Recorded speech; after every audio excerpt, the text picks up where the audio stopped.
Surely you can't be serious. I am serious. And don't call me Shirley. Good morning, Vietnam! You are great. I'm not bad. I'm just drawn that way. I have come here to chew bubblegum and kick ass. And I'm all out of bubblegum. Life moves pretty fast. You don't stop and look around once in a while, you could miss it. My calculations are correct. When this baby hits 88 miles per hour, you're gonna see some serious... You're listening to the 30-something movie podcast. Classic movies, 30 years in the making. You are listening once again to the 30-something movie podcast. Thank you for joining us. I am your host, John Reed, and I have with me Jeff. Hi. How you doing, Jeff? It's been a week. Isn't it always? But you know what? Let me tell you this. I've been reflecting this past week on our Great Outdoors episode. Yeah. Especially to what Dennis was saying about that scene where they're on the porch. You know, what do you see out there? And you have Chet, he sees the trees. He sees the beauty that's there. And you have Roman talking about, well, you could be doing this and the mining and the drilling and all that. At the end of the movie, well, throughout the movie, you hear about the fact that it is an old mining site. And at the end of the movie, the twins fall down an old mine shaft. So mining has come and gone from the area, and the trees are still existing. The trees are still thriving. And there's all that dynamite down there. You think maybe somebody was going to develop this more, but then realized, no, this is a beautiful spot. Let's leave this alone. Well, I don't know why it didn't. Right. That could be a reason, or they just, ran out of money, or just the mining industry dried up a little bit in the area.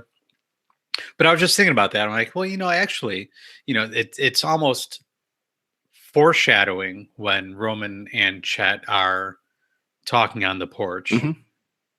And really, it's foreshadowing to look back at the history of the area. Yeah.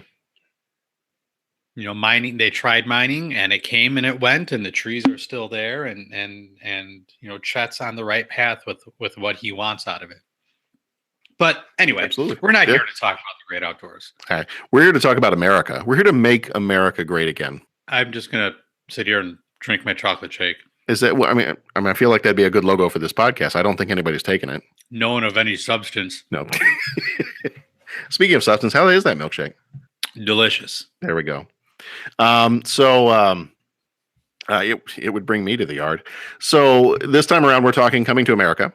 And if you have not seen this one, we're going to talk all about it. So if you haven't seen it, go watch it and then come on back. We'll still be here. That's the beauty of podcasts. You can always pause us anytime you want. And if you have not left us a review on iTunes, we would love it if you did. If it's a bad review, you can go leave it on like some iTunes store for some country that nobody ever goes to. Has our friend Jason left us a review on iTunes? I don't believe he has. Jason. We gave a shout out to Jason last time. So Jason, we would love it if you would share your thoughts publicly for the world to see on the iTunes store. Absolutely. Provided you still dig what we're doing. Well, that's true too. If you don't, then enjoy us in your car with your kids. That's fine too. Right. So, but yeah, so leave us a review on iTunes if you like what you're hearing, and we'd love to hear from you. So, now I want to say hi to Jason's kids. Yeah, hi Jason's kids. Hey Jason's kids. I don't know what his kids' names are, but hi Jason's kids. Yeah, so let's jump on into our Coming to. I almost said Great Outdoors. We just did Great Outdoors last week. We're doing our Coming to America show. Some new movie stuff. Yeah, you got new movie things? Kind of. Yeah, go for it. We've got some sequels that I want to bring up. First off, Incredibles 2 coming out in just a couple of weeks, I believe. I really enjoy the first Incredibles movie. Yes. I'm really looking forward to Incredibles 2. Yeah. If Pixar has done one thing almost right every time, it's that their sequels work very well. Yeah. Finding Dory was a great sequel. Toy Story 2 and Toy Story 3 were fantastic movies. The Cars ones, from what I've heard, I haven't seen the Cars sequels. I heard those weren't as great. Cars 3 was pretty good. I've never seen Cars 2. But yeah, I'm looking forward to Incredibles 2. Can I admit something here on the podcast publicly? You've never seen The Incredibles? No, I've seen The Incredibles. I love The Okay. Incredibles. I still have not seen Toy Story 3. I don't know what to do with that, John. I In fact, maybe you should pause this podcast. go watch it. Go watch Toy Story 3. Yeah, I don't know why I haven't seen it. I'm wondering. I made the comment last week about the years where when you have children, nothing, you don't ever see anything, any movies that come out during that time. What year did Toy Story 3 come out? Was it 2007 or 2010? I'm going to look it up. It was 2010. That's why I didn't see it. Yeah, I could just about, when there's a big, huge movie that I know and I just look at it and be like, why did I not see that? That is something I would have rushed out to the theater to go see it the day it came out. And then I usually look to see what year it came out. And I'm like, oh, it was one of the years the kids were born. That would be why. I know this isn't the Toy Story 3 podcast, right? But I will say it is another great addition to the toy legacy. What do we do with our toys? What happens to our toys when we grow up? Toy Story 2 dealt with the idea of a collector, right? And trying to capitalize on somebody's childhood. Toy Story 3 offers a different avenue of eventually what happens with toys when the owners grow up. So well, hold on. Why? Like, what do you do? What do you do when you grow up with your toys? Well, like, what are you trying to say? I mean, all my old toys are in boxes right now in storage. But how do you play with them? I don't, John. I don't understand. I'll explain it to you another time. Okay. I'm really confused now. Well, I didn't mean to confuse you. I mean, it's easy. It happens all the time. I know it doesn't take much. Right. Okay. I don't understand this whole, like, the concept of, like, giving toys, what was the word? Away? Well, not so much, maybe not giving them away, but yeah.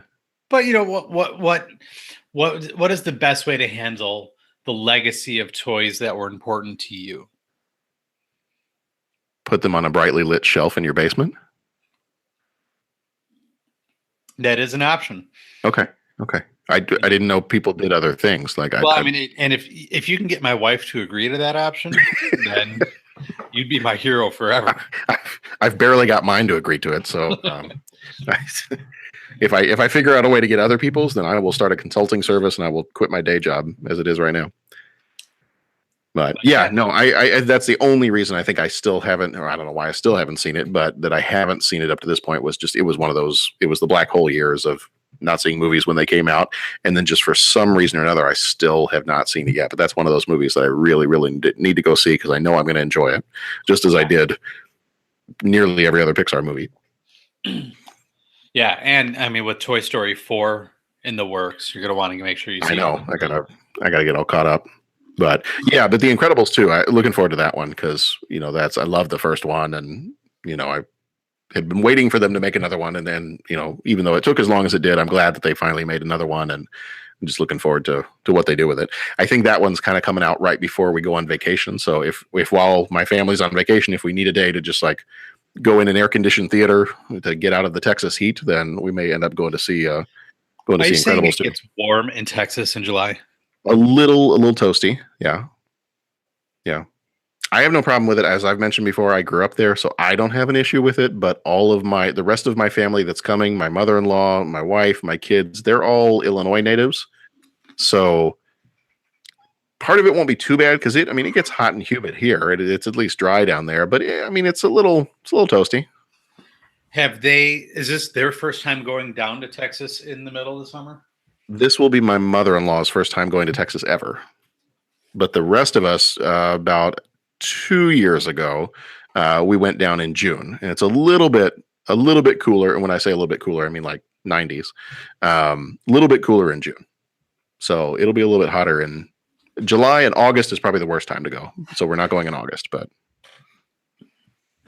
I've as I said before, I've promised ice cream and swimming pools. So I know exactly what to do when Heck, everybody I'm starts gonna coming. go then.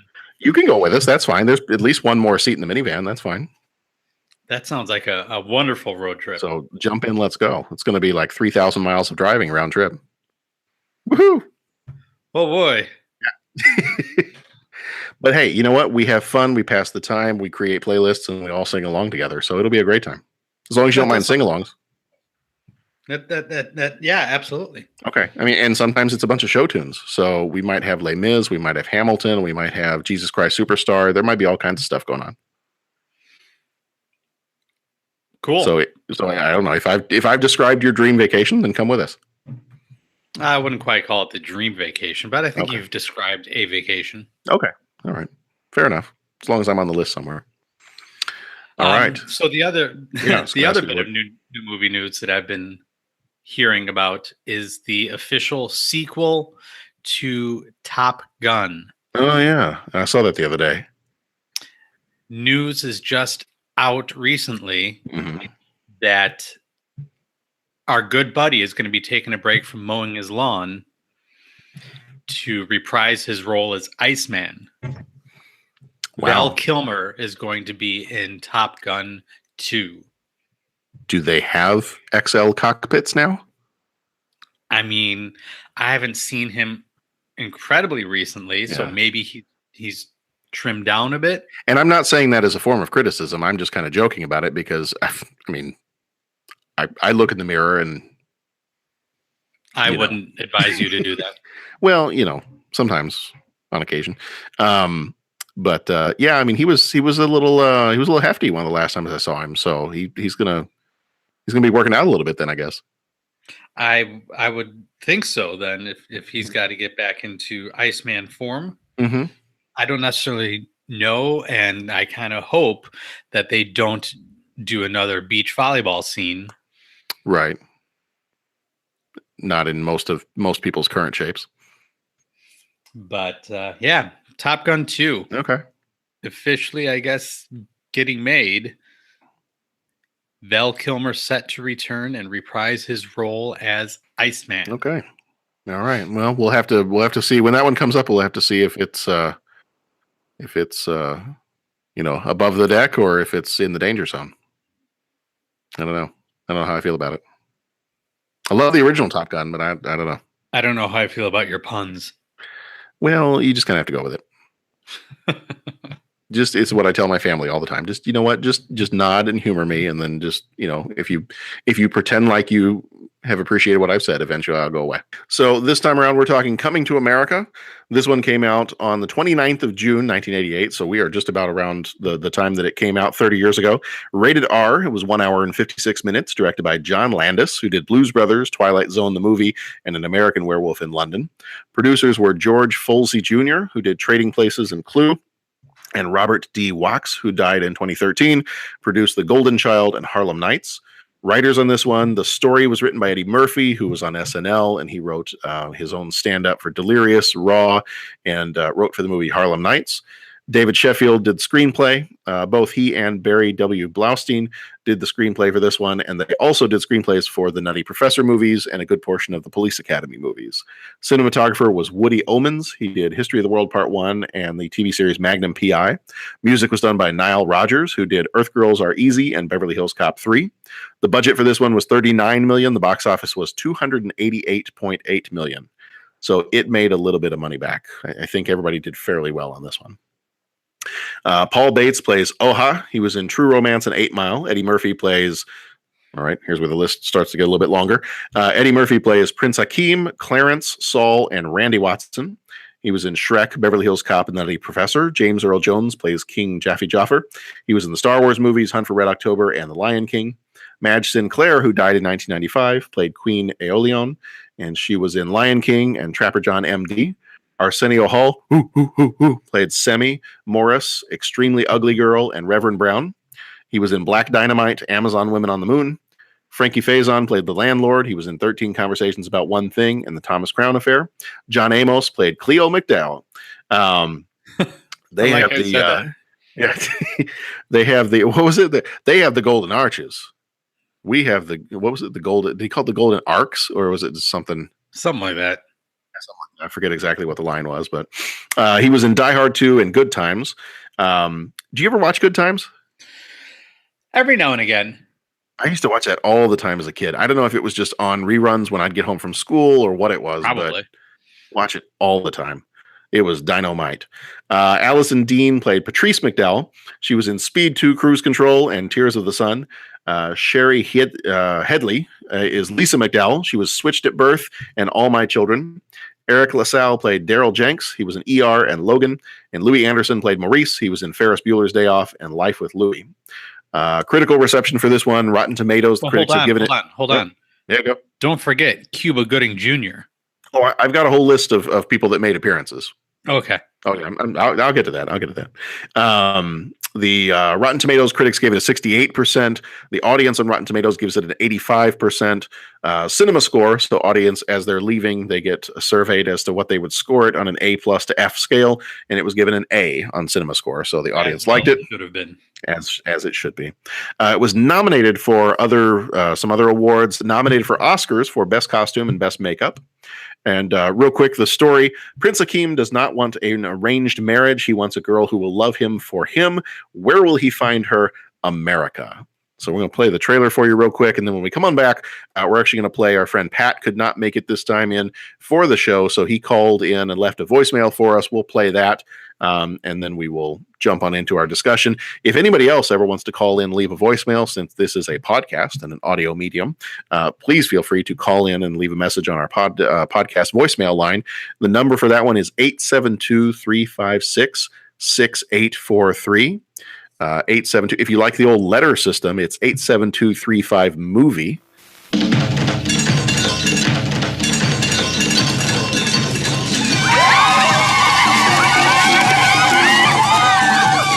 Once upon a time, in a faraway kingdom, lived a handsome prince.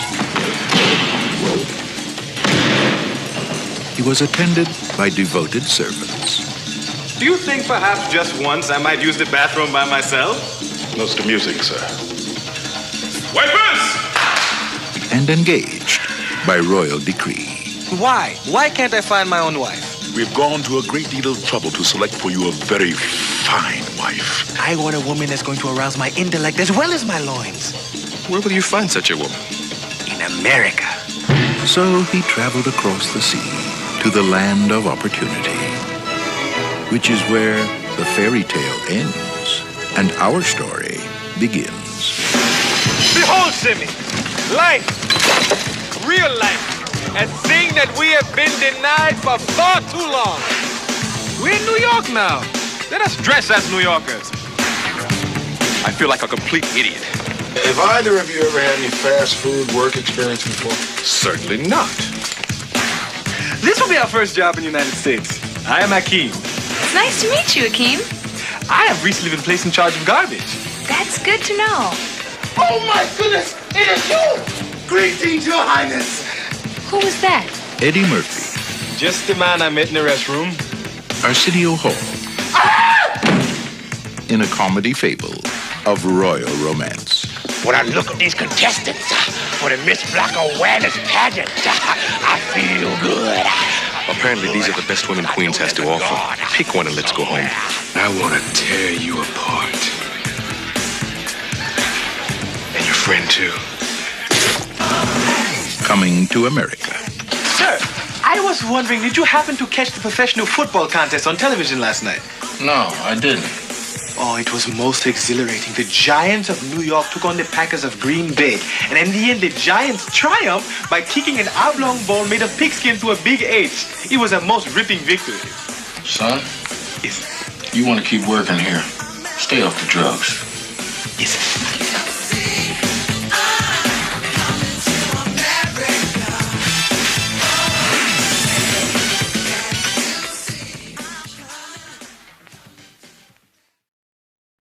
Hey, Pat here with the couple little thoughts on Coming to America. Yeah, Eddie Murphy at his best. This movie is just funny and just such a wonderful attention to detail with all the actors playing all the lead roles and some a little bit more cameos from Samuel L. Jackson as being the cameo, and then Arsenio Hall as being kind of like the buddy, not buddy cop movie, but kind of like the buddy, the counterpunch, if you will. And just watching those two guys do everything, the different characters that they would bring to life, the funny spots in there with the Soul Glow commercials, right on down to McDowell's versus McDonald's and everything. It's just so funny. And I just can't say anything other than the incomparable Eddie Murphy. I mean, he just makes you laugh. It was a fun story. It was cute. It moved right along, so it wasn't just like, a series of comedy scenes. I mean, there was a fun story in there. And like I said, all the humor from the right in your face kind of stuff, right on down to the little nuances and the little asides and the little looks or the way a line was delivered. There's like one or maybe 2 points when they break the breaking the fourth wall, where they'll look at the camera, and those are just excellent. So yeah, these, the last couple of weeks, these movies have been awesome. And like I said, this one is just a classic, and Eddie Murphy at his best. So that's that. We'll look forward to hearing what you guys had to say about it. Bye now. All right. So some of the only background that I have for this one is that we do have, as Pat mentioned, and as you were mentioning before we went to the trailer, we have some different cameos for folks that show up in this one. We had, you mentioned, and Pat mentioned Samuel Jackson. You mentioned Cuba Gooding Jr., though, is the young man that's in the barbershop, who I think had a scene cut from the movie. I think he's in there getting a haircut, and the scene, as I read it, the scene was he makes a comment and says he doesn't have any money to pay for his haircut. So then the barber, I guess, takes a razor and just like shaves a little square in the side of his head just to kind of get back at him. So Cuba Gooding Jr., I guess, was not happy about that, because I guess he actually had his head really shaved. Like, he really did shave that into his hair. And he's like, well, wait a minute, I went through all that and you cut my scene. So Cuba Gooding Jr., Samuel L. Jackson, you had Ralph Bellamy and Don Amici were in this one, reprising their roles from Trading Spaces. Did I say Trading Spaces? You did. I did say that. Have I been watching HGTV? I believe Trading Spaces is TLC. Or is that TLC? Okay. Yes. See, sadly, I know that. Well, see, I've redeemed myself by not knowing which channel it's on. So there we go. But yeah, so we had a couple of different cameos in this one. Samuel Jackson, obviously the guy that comes in to hold up the store with the shotgun. And Jake Steinfeld, the Bodies by Jake guy, was a cab driver in this one. I believe at one point at one of the parties that they go to, Toby Hooper, the horror director, is also a party goer at one of the parties at one point. So several different people that show up in this movie in little cameo roles. And then there's some other different things, like kind of some background information on this movie, but I just wanted to hit one or two of them really quick. And one of them is that this film is the first time Eddie Murphy plays multiple characters in a film, which then, like, later on, he must have really enjoyed that, because later on that kind of becomes a thing for him in a lot of his later movies, that he will take on different roles in the movie, put on makeup, and play different characters. John, you missed a cameo. Did I miss one? Who did I miss? Louis Anderson. No, I mentioned him as part of the cast for Maurice. Oh, okay, never mind. Yeah, I take it back. yeah, because he was Maurice. He was the cashier at the McDowell's. My fault for not listening to you when you talk. No, that's okay. It happens all the time. What? See, there you go. Anyway. Yeah. Let's see. The other thing I found was that, here it was from IMDb. The name of the fictional African country the main characters are from is called Zamunda. This name was taken from a Richard Pryor routine where he referred to a fictional African tribe of the same name. A frictional African frictional tribe? Yes, frictional. Yes, yeah. There, the traditional dances involved a lot of grinding. Oh, that's odd. Frictional. They were very frictional. Yes, a frictional action tribe. They weren't even African anymore. It was just a lot of action. There was. I can't even talk today. This is how things are going. All right. And then at the end of the movie, since we're talking about the frictional African tribe of Zamunda, at the end credits, the fictitious, so I can get that one right, the fictitious Zamundan Film Commission is thanked in the thank you section at the end of the credits. Oh, I never noticed that. Yeah. Okay, real quick before we go any further, Dennis actually just stopped by. So, Dennis, why don't you? I know you got to get going here in just a second. So, why don't you just jump in real quick and tell us a few things about coming to America? Yeah, I'm gonna have to take off on this one because I got to drive some people. So, yeah, I mean, this one I've just in general. I mean, I like the film Coming to America. I have to see it. I wanted to see this recently, and like I said, I was debating whether or not I could see it with the kids or whatever or not, because then I had a few lines John said today, and I'm like, oh, wait, maybe I can't. I don't know. What was it rated? Was it rated? It was R. That's why. All right, so I might just have to watch it again myself. But I remember I just, for whatever reason, the one that we've always said and quoted is in the face, like that. That has been. For some reason, like one that always stuck with me. But I remember liking the film. I remember laughing. I remember thought it was a good film. There's a lot of I think Eric LaSalle is in that one. Yeah. Early on, it's just it's one that I have to watch, and unfortunately, I would love to have participated more in this one, but I do have to go. But the thing is, I haven't seen this one recently, and I need to see it recently because that one I only saw fully in its entirety once, and that was probably back then on VHS, not at the theater. We saw it on video, and that was it. And I remember I can kind of remember us watching it that day. All my brothers were there, so it was a good time. And I'm just curious how it holds up and what you guys think of it. Because before I leave, did you see it before, John? Back then? Oh yeah. Okay. I've seen this movie. Now, when I originally saw it, obviously I didn't see this in the theater as a kid. That would have been really weird. You saw it on VHS back around that time, though. Right. Okay. Probably saw it maybe for the first time in middle school, high school. So you saw that, an R-rated film. Yeah. But you didn't see Planes, Trains. It's called DCFS right there. Should have been called. Well, because probably my friends were not quite as interested in seeing Planes, Trains, and Automobiles, but you put together Eddie Murphy and Arsenio Hall and watch that. You want to see that. Yeah, that's true. Right. How old were you at that point? When these movies came out, I would have been 7 years old. And when did you see it? I probably didn't see it until I was probably about 12, 13. Okay, 12, 13, so it's more middle school. Okay. Yeah. And Jeff, have you seen it? Yeah, I think the first time I saw it was high school. Okay, so back then during that time period still. Okay. Yeah. All right. Mm-hmm. Okay. Yeah, my folks were pretty strict on what movies I was allowed to see and what have you. Now you have seen it again recently, just now for this? Or no? Katie and I watched it, I don't know, a week ago, 2 weeks ago. Maybe? John, you did as well. Oh, yeah. I usually watch I'll be every curious couple to years. see what you guys say. I almost feel like I'm just trying to think if I want to watch the movie first or listen to the podcast first, and then try and see if I don't know.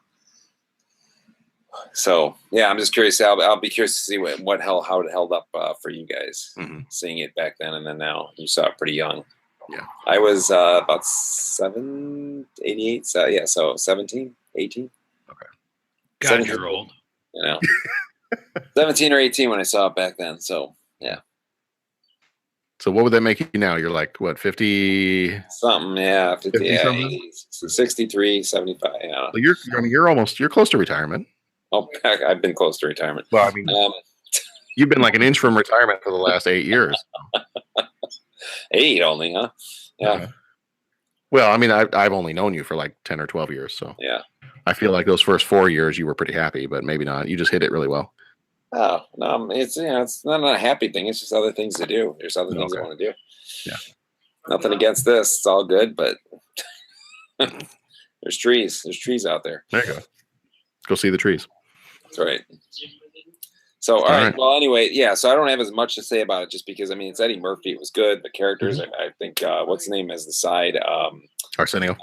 Arsenio's awesome in it. I remember that. I just remember it being a good time, a good movie, and laughing a lot and watching it with my brothers who I'm probably 18 at the time. They're older, so the humor is not going to feel uncomfortable. I'm just curious now as to if I watched it with a 17-year-old, in a 14 turning 15-year-old.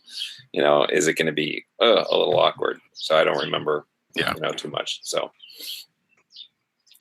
don't forget John Amos. What? John Amos knocks it out of the park in the movie. Oh, does he? Okay. Oh, yeah. Oh, yeah. Okay. Yeah. Cleo.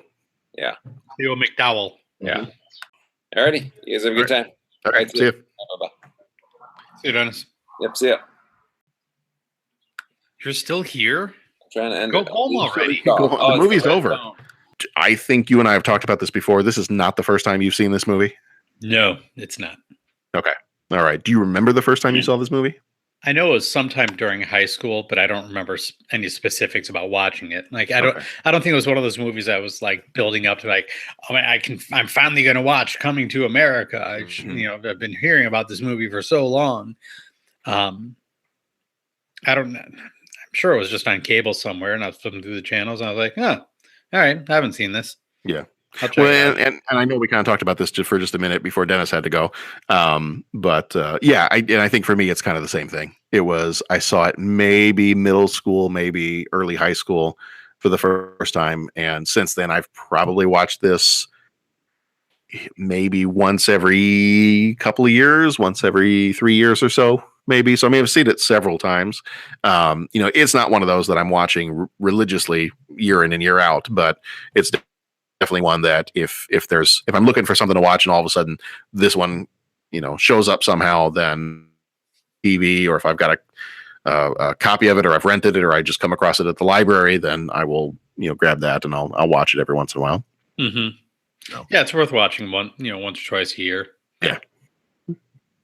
So do you remember any kind of like first impressions of watching this when you did first watch it? I remember being really impressed with Eddie Murphy and Arsenio because they both took on so many different characters in the movie.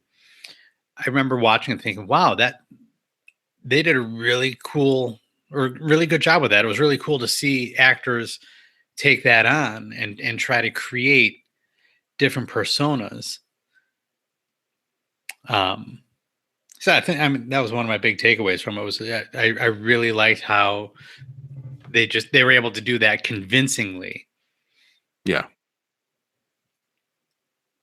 Yeah. I like how, and there were several times, I think the first time I watched the movie, I had no clue that they were playing multiple roles. Like I didn't realize, I kind of felt like some of these characters and like, they look like they have a lot of makeup on. Or maybe this is some other actor pretending to be, one of the old guys at the barber shop. But I think when I watched this movie at first, I didn't quite realize that it was the same, that it was Eddie Murphy and Arsenio Hall that were playing all these parts. So when I did finally realize that, I think I had to go back and just rewatch it again and be like, okay, whoa, wait a minute. You're telling me that, even the old Jewish guy that's in the barber shop, that's Eddie Murphy? Okay, let me go back and watch the movie again then. So yeah. Aha. Rocky Marciano. You all bringing up? Yeah. Always bringing up Rocky Marciano. In this movie too is one of those, like with a lot of other comedy movies, it's a bit formulaic in the way that it's going to show you all these different little sketches and little vignettes and little snippets of kind of a fish out of water type story where Prince Hakeem from Africa has come to America and getting in all these different funny situations because he doesn't know or understand the way things work in America. From the moment they sit down to try to figure out where's the best place to find someone that he can marry, and they're like, well, do we go to New York, or do we go here, or do we go, they're like, let's go to New York. And then they look on the map, like, where can we find someone that a prince could marry? Queens. And then they get here, and the moment of they get off they get out of the taxi cab and they leave all of their luggage outside. And the moment they turn around, like all of the people just show up from every direction and steal all their luggage. And yeah. But just like all the situations like that it's got the same layout as a lot of other comedy movies, but it just does them so well. And I think that especially in the 80s, I don't know if I think of him that way once you get past the 80s as much, but Eddie Murphy still has this very charming attitude about him. in his movies. In Beverly Hills Cop, he's very charming. He's kind of, he plays the goofball, but he plays the goofball as a way of having people dismiss him. Like, if I'm a goofball, people won't worry about me so much because they think I'm kind of dumb or they think I'm kind of ignorant. So, I'll play the goofball a little bit and then I'll get what I want because I've lulled them into a false sense of security around me. And then I can do what I need to do. And that was kind of him in Beverly Hills Cop and some of his other movies. And this one is just kind of he plays up that charm to be, well, I'm the African prince that doesn't know how things run in America. So, I'm going to show you all the funny situations that I get into. So bits and pieces of it reminded me of like a Crocodile Dundee, where you've got somebody coming from another country where the ways are slightly different and showing up in America. Although I feel like with Crocodile Dundee, a lot of it was the character being a little bit too naive to the point where it was hard to believe that somebody wouldn't know something. Right. Whereas in this, the mistakes that get made are a lot more believable. Mm-hmm.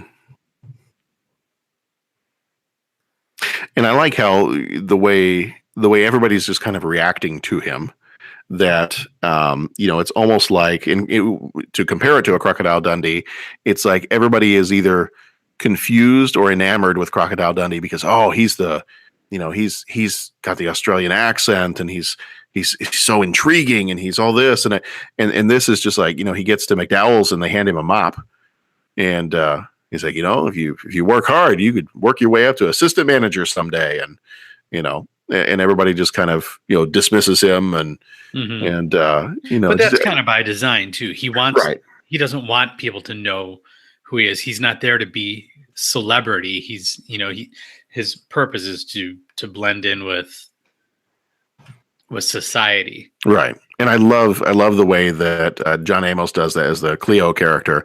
I love all of his, I love pretty much everything he does in this movie, but especially kind of his early reactions or his early interactions with Prince Akeem.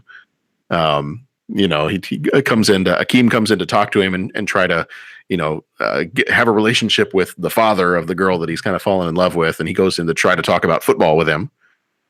And he just kind of finishes it off with, son, if you want to keep working here, you're really going to need to lay off those drugs. Yeah. But yeah, no, I like all of his different interactions and just, the kind of the different ways that he handles things. And, and even not to keep comparing it with a Crocodile Dundee, but you have the case of like Crocodile Dundee used the fin on the back of the limo to knock out the robbers, or the guy pulls the knife on him. It's like, that's not a knife. This is a knife. And you have a similar situation where you've got Sam Jackson comes in with a shotgun to rob the store, and then Prince Akeem using the mop or broomstick as almost like a spear to disarm Sam Jackson.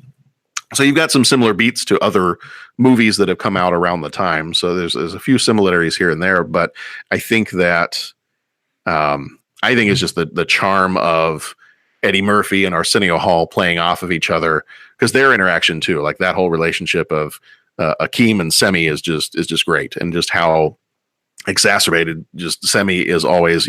We have money. Why are we doing this? Why are we living this way when we could do whatever we want? And I don't get what you're doing. Yeah, at the end when he gets punished and is sent to the royal suite at the palace, where where he's going to be bathed from head to toe or something like that. Right. Your punishment, you will be bathed from head to toe. Thank you, Your Majesty. This poor guy. Yeah. Thank you, Your Majesty. What are you talking about? Semi's the prince. Yeah. And then James Earl Jones, he can play a king in whatever movie he wants to. Well, he can play anything in whatever movie he wants to. Do whatever he wants, but I think one of the fun things about the trivia of this movie is that he and Madge Sinclair would go on to voice the king and queen in The Lion King. Yeah. Yeah. I thought that was pretty cool too. I didn't realize that until probably just a couple of years ago when I was looking at something. I think I'd watched this movie again and I was looking up something and happened to see that. I was like, well, that's really cool. I never put those two together. And he's going to voice Mufasa in the live action version that's getting made right now. Let's make that happen as soon as possible. Right? Mm-hmm. So yeah, no, I don't know what more to say about this movie other than each of the different scenes that shows up. They're hilarious, and some of the scenes. I always wonder sometimes when a movie like this is made. This one seems to be very, very popular with a lot of people, like across the board. I feel like sometimes. And I don't know if that's just a change in society or if it's just different actors, people respond to in different ways. I feel like there are several things within this movie that would be even funnier if you were from African-American culture. If that was part of your background. Like I see some of the different scenes, like the scene with the Reverend, trying to give his sermon. And the reason why some of that may be even funnier to me than it might be to someone else. It might be funny to someone else, but the reason that that's even funnier to me, even a degree funnier to me, is because there was a time in the past where I actually went to a church that was predominantly African-American. And so there were pastors there were preachers that were exactly like that. And they would preach almost in exactly that way. And so when I watched that in the movie, I'm just like, oh, wow, that's pretty much spot on. I wonder if when this movie came out, if there was any sort of issue or any sort of backlash because of the stereotypical way that some of these characters are portrayed. Mm-hmm. Because I thought I read somewhere that that Hollywood's going to do a remake of this movie. I did, or I saw that they're going to do a sequel. Oh, sequel. Yeah, I think it's a sequel. I was going to take a look real quick and see. I thought I heard that there was, actually it was from this year. Here it is. There was a story from this year. Paramount at CinemaCon, they were presenting, and it said the headline is Paramount confirms Coming to America 2 at CinemaCon. This is from movieweb.com. And I'll read this first part of the story here. As Paramount's CinemaCon presentation was coming to a close, the studio confirmed a number of movies that are on the studio's expansive production slate, including the long-gestating Coming to America 2 starring Eddie Murphy, which will be called Coming to America, and expected to follow up the studio's current low-budget hit, A Quiet Place 2. Blah, blah, blah, blah, blah. Talking about some other movies. They said Paramount's one of Paramount's executives said, it's no secret we've had some difficult years at the box office. We're laying the foundation to deliver to you films for every possible audience for years to come. So last week, we kind of discussed the online culture regarding Star Wars. Do you think, so if they try to sequelize this and do it in the same vein as this movie was created to keep the same vibe going, are they setting themselves up to be targets of any sort of backlash, internet backlash? Or do you think that maybe that's just a foregone conclusion that no matter what gets made by whom, it's going to quote unquote offend somebody somewhere, and you just deal with that and move on? Or does this movie lend itself to the idea that it may offend more people than a different movie might? I don't know. I guess if you feel that some of the portrayals in here are too stereotypical, somebody might get upset with that. I have not seen a lot of the different, like some of the humor in this, I would compare with some of the Tyler Perry movies. And I haven't seen a lot of those. I mean, the only ones that I've really seen bits and pieces of are when I used to work at the movie theater. And I feel like in some of those, I feel like you get with like the Nutty Professor and some of the Tyler Perry movies, you get some very stereotypical portrayals of characters, whether they be African American or whether they be, you've got the Eddie Murphy playing the Jewish man in the barbershop. Mm-hmm. I don't know. I don't know if people would be more offended by that now. I don't know if anybody watches this movie today and says, "Oh my, I can't believe Eddie Murphy tried to play a Jewish man. Like, that's horrible." I don't know if anybody says that. Well, that's prime for someone. For today. Yeah. If someone were to watch this movie today, that'd be Right. a prime fodder for them to start some sort of internet campaign against the movie. Right. I'm sure that if that happened, I'm sure it would. I'm sure. There's got to be somebody somewhere. There will be some group that will get vocal about it, and I'm sure it's unavoidable at this point. So then I don't know if you're making the movie, do you avoid doing that in the first place? Well, yeah, like I was saying, I wonder if that will, like, if initially they thought that Eddie Murphy would play multiple roles again, or if they get Arsenio back, that he would play multiple roles in the movie again. Right. And, again, if they do that and they go down the path of being a little bit more stereotypical, are they, is that going to blow up in their face? Right. Well, from what I can tell in reading that article that was talking about the sequel, it sounds like they're bringing back the original writers. So you're going to have the same people working on the script. It'll be a different director, but you'll have the same writers. So I don't know. I don't know if they... I would imagine they're going to have to change a few things just because of the sensibilities of a 2018 audience versus a 1988 audience. But and I don't even know what you do for the story. I'm just kind of I'm curious. I would be curious to see just a very quick little a little plot summary. I don't need to know too much about the plot, but I would just be curious to see what's the reason for the sequel. If we want to do a funny Eddie Murphy movie, then Prince Akeem's son wants to come to America to find his bride, or his daughter wants to come to find her husband.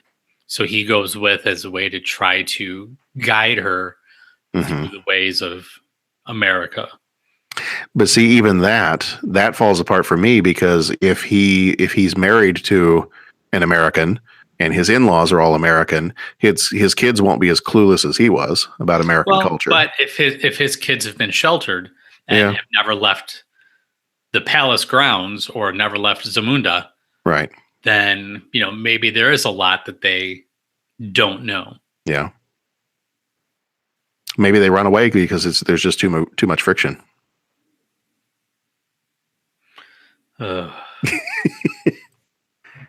Well, it's frictional. Wow. It's a lot of friction there. A lot of tension. A lot of tension. You could cut the tension here with a knife. You could, yeah. Yeah. Although more luck cutting the cheese. Well, I don't want to get too far into that, but anyway. So yeah. Anyway, what's your favorite? So I don't know. What's your favorite part about this movie? Favorite scene. Favorite scene first. Yeah. Gosh, I don't even know. Do you not have a favorite because you enjoy too many different scenes? I do. And there's different scenes. The one I've mentioned before is the one that just makes me laugh every time, is when he's standing on the balcony and he's like, "Hello, my neighbors." And they're like, they scream back at him like, "F you." And he's like, yes, F you too. And, stuff like that when he does that. But I think one of the other scenes that to me is always really funny is the part where he's going through and you see all of the different women that he's trying to meet at the bar. And you just randomly run through those different things of we used to be, until the doctor separated us, we were Siamese twins. And you have the one woman that was like, "I worship the devil." And then after all of those, then you cut to, and I, as a kid, I don't know if I realized this at the time, that you cut to the very last one and it's him sitting next to Arsenio Hall dressed as a woman. Yeah. I don't know if as a kid that I realized that when I first watched it. I think it probably took a second viewing, or maybe even somebody told me that they were playing multiple roles, that I went back and I watched it. I was like, oh, wow, that's not just a very mannish looking woman. That's Arsenio Hall. And that's the end. Just kind of the way that all ends is, want to tear you apart, and your friend too. And then it cuts back to the Arsenio Hall in his normal clothes, spitting his drink out. And I don't know, there's just a lot of little scenes in this movie that I really like. I don't know that I can narrow it down. Katie and I were talking about that scene when we were watching it, and we were just like, how difficult do you think it was for them to sit there and have Arsenio as this woman saying all this to Eddie Murphy and just trying to keep a straight face? It's funny that you say that, because when I watched that scene this time, when I was watching it for the podcast, I specifically was like focused in, a laser focus in on Eddie Murphy's face, because I wanted to see if he broke character at all. Like, I wanted to see, is he going to smirk? Is he going to do can I tell if he's trying to hold something in? Because I was thinking the same thing. I'm like, how could you possibly ever get a take right when like your buddy that you're making this movie with is sitting right across from you in this ridiculous outfit? He's all done up in this makeup and this outfit, and just the lines that he's delivering. Like, I don't know that I could do that with a straight face, but also granted, people are not paying me millions of dollars to show up in comedy movies. They're not? No, not yet. I'm still working on it. Oh, I mean, because I've gotten my first million. Have you? It's pretty awesome.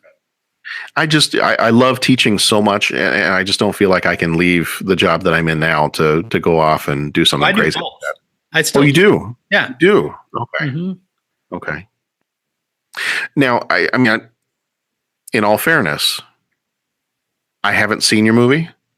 I don't know anything else about it, but I just have one question. Mm-hmm. When this movie, is it out to rent now? No, it's not. Okay. No. When it is out to rent, will people have to pass? It ever will be. Okay. If it ever does, if people want to buy or rent this movie, will they have to pass through a beaded curtain to get to where your movie is? No. Oh, okay. Oh, good. No. Okay, good. Excellent. No, God, no. I just want to make sure. That would also be a comedy of epic proportions. I was gonna. Is that the title? Yes, that is the title. Okay, Comedy of epic proportions. Yeah. Anyway, okay. Coming to America. Moving on. Is that the title?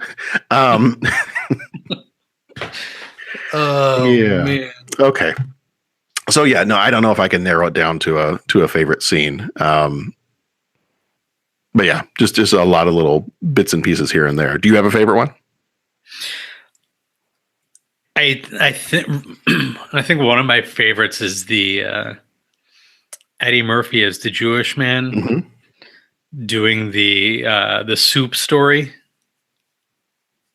at the end. Mm-hmm. He's like, wait, there's a problem with my soup. Oh, is it too hot? Taste it. Is it too cold? Taste it. Where's the spoon? Aha. Aha. Uh-huh. Because that's something that my friends and I will say to each other all the time. We'll just be like, aha. Yeah. I don't know what it is about it. That scene is really funny. Mm-hmm. But a lot of the movie is. Well, I think the whole movie is just done with a lot of heart. Yeah. That you love these characters, and you love the experiences that they're going through. And real fast you start rooting for Akeem. You want to see him succeed, whether it's to find a bride or just succeed in America, where he's going to kind of have a rocky start. Mm-hmm. But I think all the characters are great. Cleo McDowell, I think, is a really great character, because even though he portrays himself, or the character is portrayed really just to be interested in making money, right? Because you have his daughter Lisa and her current boyfriend, whose family is the creator of creator of Soul Glow? Soul Glow, yeah. So he's got money, and then he finds out that Akeem is a prince, and when I say he's got his own money, he's got his own money. His face is printed on it. Yeah. So you're like, wow, this guy is, he's kind of shallow. But then when the king shows up to his house to pay him off, he's like, $1 million, fine, $2 million. He really just stands up for his family. I am sorry that you have been inconvenienced. Yeah. Like he stands up for his family, like, hey, or when his daughter this may not be a palace, but right. Or when the king talks to his daughter and she comes on out and she's like, I have to leave, I have to get out of here. Then he turns on the king. He's like, what did you say to my daughter? Like, what did you say to her? And I'm like, first of all, you're like, you're all about the money. You're all about the money. Heck, he's a prince. He's a prince. And then when somebody messes with your kids, then all of a sudden it's, you know what? I don't care. What did you say to her? Leave my family. Get out. Yeah, he doesn't care that he's talking to a king. Yeah. He doesn't care that the king offered him $2 million. Yeah. His dignity will not be bought. Yeah. So I really like that about the character. Even though he spends most of the movie, like I said, just portrayed as trying to make money, trying to get money, trying to get involved with money, and get his daughter married to someone who has money. At the end of the day, he's he does the right thing, and he has the right priorities. Yeah. I do like of some of the different lines in the movie. I do like, one of my favorites is when the king, when he goes to see Cleo, and Cleo says, "Oh well, I'll let you know. I'll tell him you're here." It's like when he pulls a Darth Vader. It's like, "Do not alert him to my presence. I will deal with him myself." Yeah, right. That's good. And I do like the when Reverend Brown is up there on the stage and he's kind of giving his sermon before the singer Randy Watson comes on, and he's doing his stuff up there. And what was the line? I had this up here on my screen just a second ago. He's when he's kind of giving his little sermon there. He's like, he helped Joshua fight the Battle of Jericho. He helped Daniel get out of the lion's den. He helped Gilligan get off the island. Yeah. So yeah. Just you get going. Like, you just let him go. Little stuff, just let him go. And I think that's when he does his best stuff. Is you just let Eddie Murphy and Arsenio Hall just let him go, let them do their thing, and it's going to be funny. I think it's just one of those things where you just let the camera roll, and you're going to get some good stuff. I do like the other part too when he's. I had this one up here too when he goes to send a telegraph to Zamunda. And the lady's like, "You actually want to send this?" It's like, "Well, why? Read it back to me." "To His Majesty King Jaffe Jaffer, the Royal Palace, Zamunda. Sire, a king and I have depleted our funds. Kindly send 300,000 American dollars immediately, as we are in dire straits. Your humble servant, Sammy. Should I make it 400,000? You think that'd be enough? You are right. 500,000. As long as you're asking, why not go for a cool $1 million? You do not think it would be too much?" Nah. Yes. Yeah. You just, and again, it falls into that fish out of water scenario, right? Because he doesn't get the sarcasm, because to him, it's like, "Oh yeah, you're right. Maybe it's not enough money. I'll just keep adding on." Mm-hmm. Oh, love this movie. This is a good one. Yeah, this is a movie that it's one of those, if like you said, if you see it on the movie rack at the library, or flipping through channels, you find it, you put it on. You stop flipping through channels when you come across this movie, because it's just, again, it's just got so much heart to it that you can't.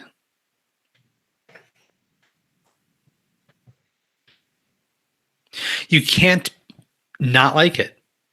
Yeah. There's just no way to not like this movie. And for people that don't like it, I would genuinely want to hear, what don't you like about it? Why don't you enjoy this movie? What is it about it that that stands out to you, that just makes it a non-enjoyable experience? Sexual chocolate. That's the only thing. Like his singing voice is just like nails on a chalkboard. But other than that, yeah. So I think we definitely, to wrap this up, I think we definitely would recommend this one. I think this one holds up from 1988 to today. And that's the only thing that I think when we talked about the sequel is, can they still do some of the humor today, given some of the changes in sensibilities of the audience?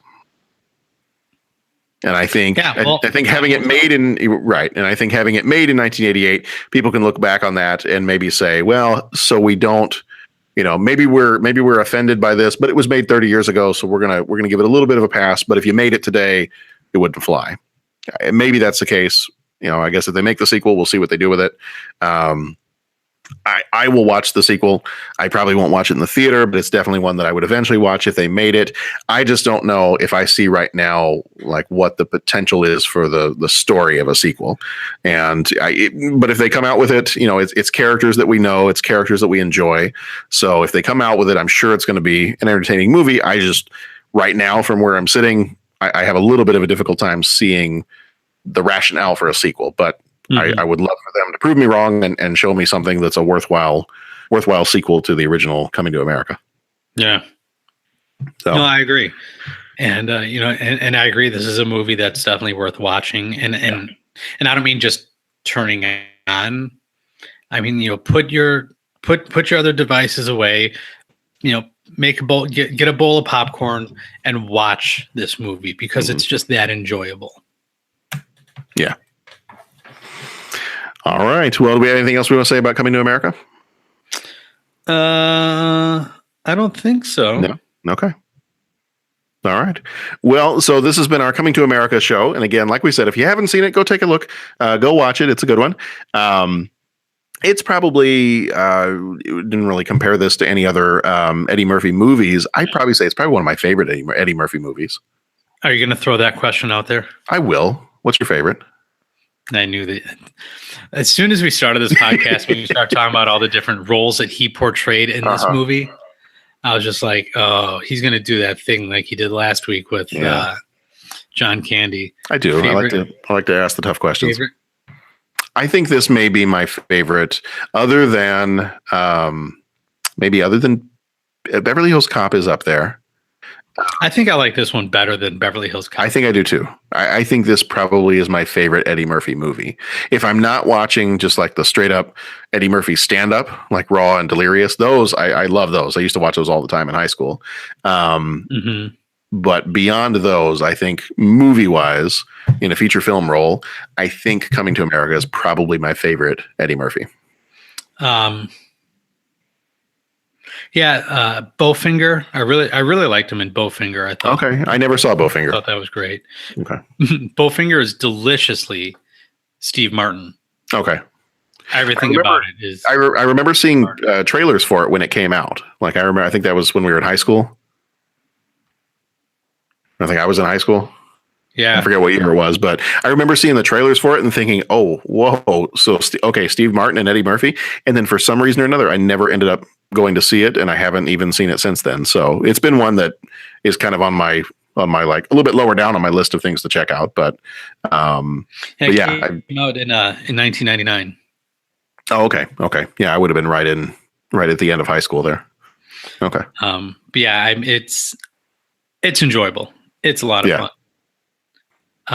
Awesome. I really like Eddie Murphy as the voice of Donkey in Shrek. Yes. I thought that was great casting. Mm-hmm. And I really like him in Daddy Daycare. Oh, so I have not seen Daddy Daycare either. 2003 Daddy Daycare. Okay. All right. I have to go find that one at some point. I'll put that on my list of all my Eddie Murphy movies I haven't seen yet. But yeah, I'm looking. kind of looking at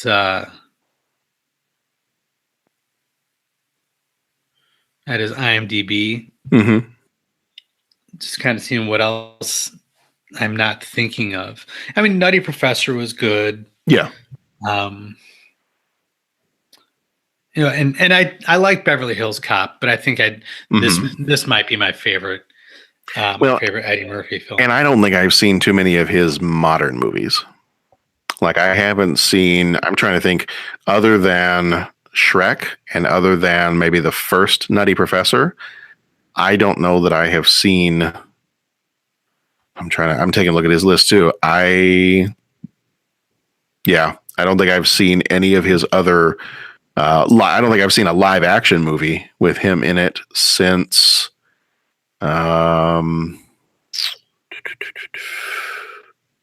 It looks like maybe since the Nutty Professor. I saw him. I remember I was in high school. I think Vampire in Brooklyn, when that one came out, I was in high school and I saw Vampire in Brooklyn and I saw Nutty Professor. That was 96. Oh, you know what? I saw Metro. That was one where he's a cop. Beyond that, I don't think after 97, I don't think I've seen any of his other live action movies. So I guess there'd be a few in there I'd have to check out. Did you also see that he is, do you remember when we did the Twins podcast, we talked about how they had wanted to do triplets? Yeah, I listened to that one. Yeah. So they had wanted to do triplets where Eddie Murphy was the third brother. And apparently they are going ahead and making that movie. Really? Yeah. So it's going to be, it's planned to be Arnold Schwarzenegger, Danny DeVito, and Eddie Murphy. Okay. So we'll see how that goes. Ivan Reitman supposedly is the director on that one, and Josh Gad is one of the writers for the screenplay. So I don't know. And I don't know. I'm assuming that since it's the three of them are the listed actors for that one, that it would be that he's the third brother. But I think on the podcast, I said it would have been funny if they had decided to do that triplets movie back in the 80s. Or very, very early 90s. I think it would have been funny for them in the sequel to show that, like, when they took that picture of the mother with all the scientists that ended up being the fathers, the donors to be the fathers, I think it would have been really, really funny to have, like, Richard Pryor be the guy who's taking the picture. Oh, that would be like brilliant. And he's not in the picture, but he was taking the picture, and it turns out he also happened to be a donor. And that's where you get the triplet from. So that's my idea. We can't, unless we're going to do like a digital Richard Pryor, we can't go back and do that. But that was always kind of my idea. If they had decided to do that in the 80s, I think that would have been a perfect way to handle that. But so, do you have a favorite Eddie Murphy character from Saturday Night Live? Well, let's see. It's Mr. Robinson. Mm-hmm. This is how you answer the door in my neighborhood. Who is it? I'm taking these dolls. They're called Cabbage Patch dolls. You take the cabbage, you stick it on the doll's head, and then you can sell it for about $75. Probably either, if it's not Mr. Robinson, it's either Buckwheat, whenever he would play Buckwheat. Mm-hmm. Yeah, whenever you do like the Buckwheat sings. It's Tice. Fetines a matey. What can put nub in all the wrong paces? What can put nub? Once Buckwheat sings a song, it's eternally his. A da da deba, dead on a da ba da, Eddie Betty I. Just like question, so great. Question marks. One of my favorite things that he did was the segment that he did called White Like Me. Do you remember that one where he puts on the white makeup? He said he's sitting in like a makeup chair and he's like, we wanted to see, what kind of issues there are with racial bias. And so we decided to do an experiment. And I guess from what I understand, this was actually a real experiment that had been done in real life. But what he did was it shows him getting white makeup put on. And that, so you see this, like this white Eddie Murphy in a business suit, like walking very stiffly down the street. And he goes into like a newsstand and he goes to buy a newspaper. And I think the person, it's been a while since I've seen this, but I think the person in front of him in line is African American, and they go to buy a newspaper or buy something. And so they pay their money, and then that guy leaves the store. And as soon as Eddie Murphy steps up, the only people left in the store at this point are the store owner behind the cash register and Eddie Murphy in the white makeup.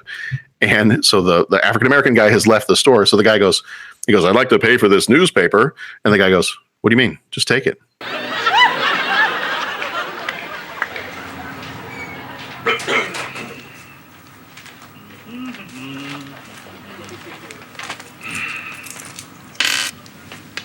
What are you doing? I'm buying this newspaper. That's all right. There's nobody around. Go ahead, take it. Take it. Go ahead, take it. Yeah, take it.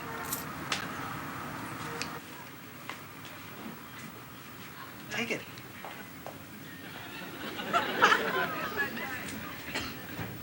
Slowly I began to realize that when white people are alone, they give things to each other for free.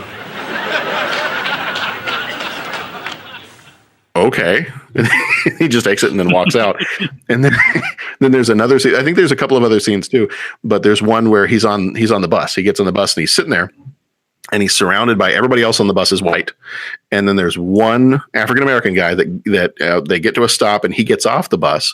And as soon as he gets off the bus, they close the door, the bus starts driving again, and all of a sudden, a couple of passengers jump up and they take off their coats, and they're like these ladies in waitress costumes, and they're like carrying around trays of champagne, and there's like lights and music, and it's like the bus has now become this very luxurious place where everybody gets free drinks and all kinds of other crazy stuff. But they had to wait until the one African-American guy got off the bus before they could do any of this. And they're all like laughing and like high-fiving each other and isn't this great? So then I think it gets to the end of the segment and it shows Eddie Murphy sitting back in the chair again, and he doesn't have the makeup on anymore, but he's now surrounded by a whole bunch of other black actors and actresses who are getting makeup put on so that they can go out and do the same thing. I'll see if I can find that clip. I'll find it. I can send it to you. And if I find the clip on YouTube or somewhere else, I'll pop it in our show notes on here so people can see that. That might be one of my favorite skits that he's done, but just some of his other stuff where he was like when he does the James Brown in the hot tub. That's a good one too. Yeah.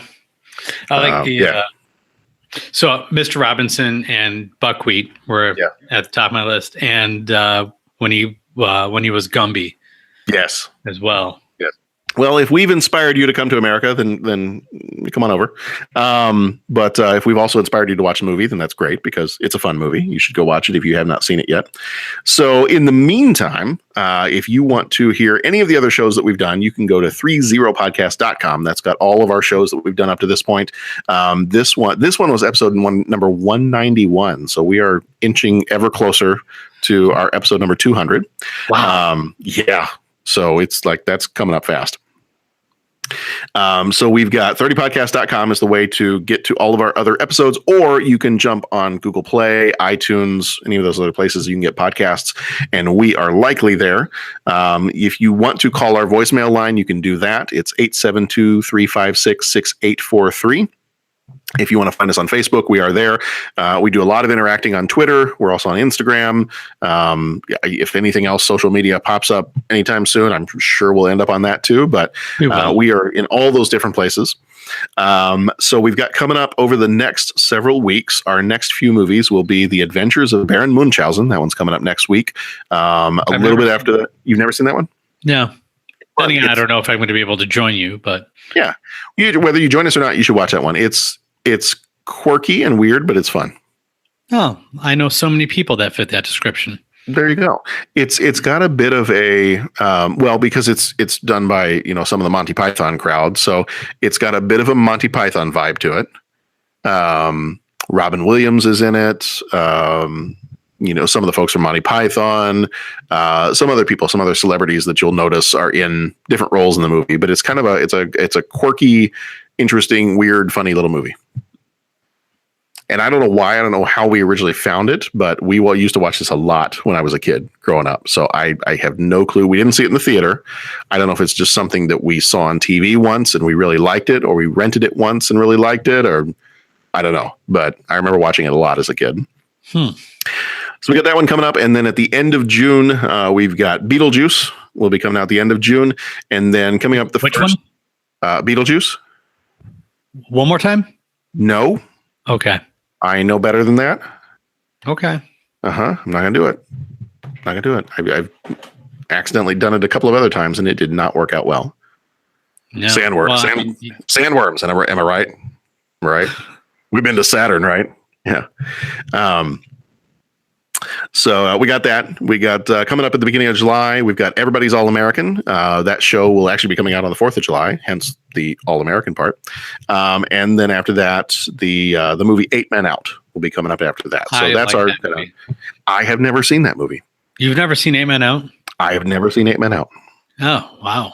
And it's got a lot of actors in it that I really like. So I'm looking forward to seeing that one. It's good. So those are our next 4 over the course of the next month or so. We've got, like I said, Adventures of Baron Munchausen's next week. Beetlejuice. Oh, I said it a third time. It's been nice knowing you. Count? Does it count if you say a bunch of words in between the Beetle?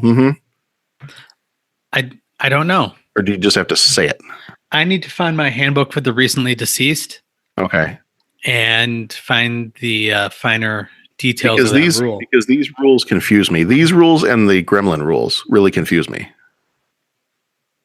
Because technically, any time during the day is after midnight. Right, like 9 o'clock in the morning is after midnight. Does it have to be after midnight, but like still dark? Or I need clarification. It's very true. I mean, I've got this Mogwai sitting here that I just don't know what to do with. Right. Well, give him a little bath, see how things go, clean him up a little bit. Okay. I can't see why that would hurt. And do the Mogwai not have like moisture inside their bodies? Or is it just like an external moisture that they can't have applied to them? Well, see, that's the thing. Like Gizmo's nose does look like it's wet. It's like a wet dog nose. Yeah. So like if he sneezes on himself, is he going to have a bunch of babies? That's science I don't want to explore. Okay, dear listeners, if you know anybody who can answer these questions for us, these are the burning questions that we really want to know.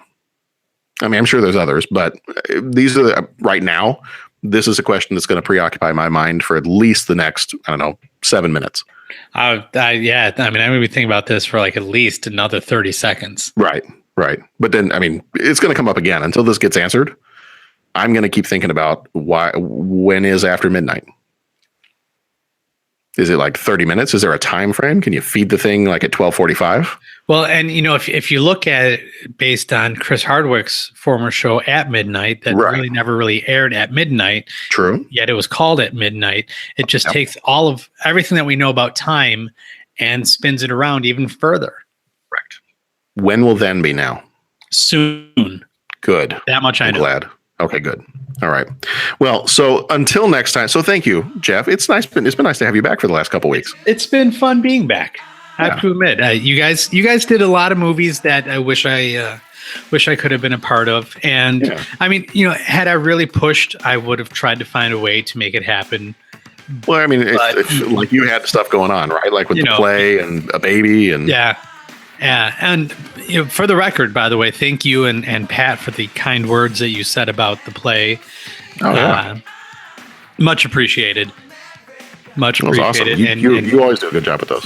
And sharing that story about how the kids took care of each other. That was really cool. That's the one thing I want out of the program is for these kids to learn how to look out for one another and you don't hesitate to step in when someone needs something. And they got that. They got that lesson. Yeah, that was very cool. So, but yeah, thank you for your kind words. But life got a little busy. Mm-hmm. Life finds a way to do that. Yes, it does. Mm-hmm. So yeah, no, it's been fun being back, and I hope that over the summer at least I can schedule a couple more of these to be a part of. But it's really, I'm learning it's not up to me. It's not up to my schedule. It's good you've learned that now. I have no power over the decisions of anything. Mm-hmm. It's up to the little guy that's downstairs taking a nap. Mm-hmm. And his totally awesome mother who allows me to have breaks to be able to do stuff like this. There you go. All right. Well, in the meantime, be excellent to each other. Go watch some good movies. And like we said before, if you, Jason, if you're listening this time around, or if anybody else, if you've got stuff that we either have done or have not done yet and stuff you're looking forward to in 1988, let us know. We'd love to hear from you. Anything you're looking forward to for next year, because we are planning out next year already and trying to decide what movies we're going to take a look at. So if you've got any feedback for 1989, we'd love to hear that as well. Batman. If you say that, does he show up? I don't know. Did you just show up at your house? Well, he's not here yet, but I feel like if he did, I wouldn't see him. Isn't he supposed to hide in the shadows? It's true. Okay. It's the same actor, so I just didn't know if it worked that way. Like if you say his whatever role he's played, if you say that 3 times, does he just show up? Does Michael Keaton just show up? Mr. Mom, Mr. Mom, Mr. Mom. Nope. Okay. No. Okay. No. Well, if you need that one, you can always call him in and just have him take care of Thomas for a while. That'd be awesome. That would be kind of cool. All right.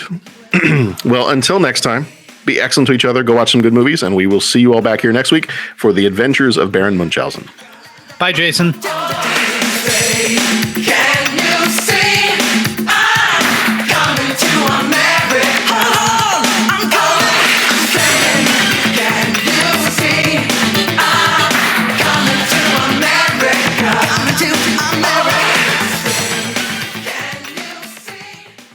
Put your hands together and welcome him to the stage. Big round of applause for Jackson Heights' own Mr. Randy Watson. Yes, Randy Watson. That boy is good. Mm-hmm. Good and terrible. And Reverend Brown. We here for the Reverend. This man's been my Reverend since I was a little boy, and I love him dearly. He's a very special man. Reverend Brown. Reverend Brown. It feels so lovely to be here tonight. What a beautiful audience. Give yourselves a round of applause. You're so lovely. Everyone's so lovely. And while you're in the clapping mood, I'd like to give a big round of applause to my band, Sexual Chocolate. Sexual Chocolate. They play so fine, don't you agree? I believe the children are our future. Thank you. Teach them well and let them lead the way. Show them all the beauty they possess inside.